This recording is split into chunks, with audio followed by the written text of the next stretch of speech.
बीबी को रिहाई का परवाना मिल गया। तोशाखाना 2 केस में बानी पीटीआई की अहलिया की दरख्वास्त जमानत मंजूर कर ली गई। रिहा करने का हुक्म भी जारी। इस्लामाबाद हाई कोर्ट के जस्टिस गुल हसन औरंगजेब ने रिहाई के मुख्तसर तहरीरी फैसले में लिखा कि बुशरा बीबी की जमानत 10 लाख रुपए के मुचलकों के अवज़ मंजूर की गई। वजूहात पर मबनी तफसीली फैसला बाद में जारी किया जाएगा। समाअत के दौरान FIA प्रोसिक्यूटर ने दलाइल दिए कि कानूनी तरीके से खरीदारी तक तोहफा रियासत की मिल्कियत होता है। जस्टिस गुल हसन औरंगजेब ने इस्तफसार किया कि बुशरा बीबी ने तहाइफ जमा नहीं कराए तो बानी पीटीआई को मुलजिम क्यों बनाया गया। तोशाखाना की तोहफे की कीमत का दुरुस्त तखमीना ऑक्शन के जरिए ही लगाया जा सकता है। आप किसी दुकान से घड़ी लेकर निकलें और फिर बाद में उसी की कीमत लगवाएं तो क्या कीमत लगेगी। बरतानवी वजीर आजम भी तहाइफ अपने साथ घर ले गया है। कहता है कानून के मुताबिक लिए हैं। उसे कहा गया कि रूल्स अपनी जगह लेकिन तुम्हारा एक कद काट भी होता है। अदालत ने इस्तफसार किया कि अब ये बल्गारी सेट वापस कर दें तो क्या होगा। FIA प्रोसिक्यूटर ने बताया कि नैब कानून में तो प्ली बार्गेन है लेकिन इस कानून में ऐसी कोई शिक नहीं।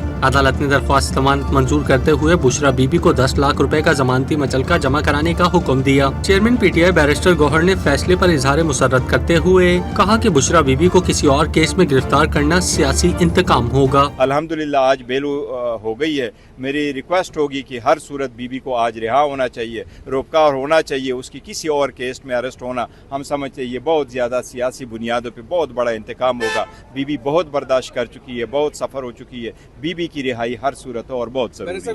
अगर किसी और केस में गिरफ्तारी देखो और किसी केस में आज तक नहीं था। मैं ये समझता हूँ एहतजाज भी होगा लेकिन कोर्ट को भी इस पे सोमोटो लेना चाहिए, एक्शन लेना चाहिए। ये जो वायलेशन है खास कर औरतों के साथ ये बहुत ज्यादा है, उसकी रिहाई होनी चाहिए। बुशरा बीबी के वकील सलमान सफदर ने साबिक खातून अव्वल की फौरी रिहाई का मुतालबा कर दिया। हर केस में वो या बरी हो चुकी हैं या उनकी जमानत हो चुकी है और हम यही उम्मीद करेंगे कि उनकी फैमिली मेम्बर्स जो बहुत अरसे से उनसे मिलना चाह रहे हैं वो उनको जाके बाजियाब करें और उनको जाके जेल से लाया जाए और उनको मज़ीद किसी झूठे मुकदमे में उनको मज़ीद ना उलझाया जाए, ना उनको मज़ीद अरेस्ट किया जाए। दूसरी जानिब बानी पीटीआई और बुशरा बीबी के खिलाफ तोशाखाना 2 केस में फर्द जुर्म एक बार फिर आयद न हो सकी। समाअत 26 अक्टूबर तक मुलतवी कर दी गई। सिक्योरिटी वजूहात की बिना पर समाअत अडियाला जेल के बजाय जुडिशल कॉम्प्लेक्स इस्लामाबाद में हुई।